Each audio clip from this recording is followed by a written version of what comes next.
ጥያቄ አለኝ። ጥያቄ ምንድነው? በጌታ ኢየሱስ ክርስቶስን ላመኑ እንደ ግል አዳኝ አድርገው ላመኑ ለተከተሉትና ማራናታ ኢየሱስ ሆይ ቶሎና ብለው ለሚዘምሩ የኢየሱስን መምጣት ለሚናፍቁ ለነሱ ነው ጥያቄ። ጥያቄ ምንድነው? ጌታ ኢየሱስ ክርስቶስ ወደ ሰማይ ሲያርግ በዛ ስፍራን አዘጋጅላችኋለሁ፣ በዛን እኔ ወስዳችኋለሁ፣ ስፍራን አዘጋጅቼ ወስዳችኋለሁ። ሌላ መጽሐፍ ቅዱስም በምድር ላይ ስንኖር ስደተኞች እንደሆነ ነው የሚናገረውና ሞት ለኛ ህይወት ነው።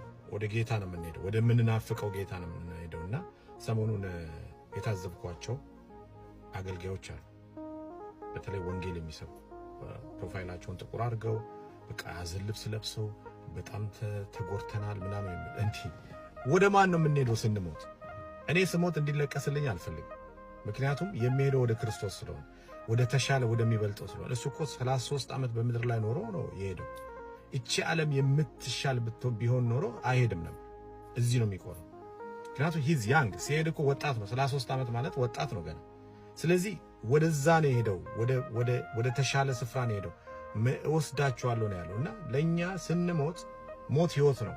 ደስ ነው ሊለን የሚገባው ከዚህ አስከፊ ዓለም ወደ ጌታ እና ማራናታ ኢየሱስ ሆይ ቶሎና ያንተ መምጣት ናፍቃለሁ ጌታዬ ሆይ ብለን የምንለው የውሸት ነው እንዴ?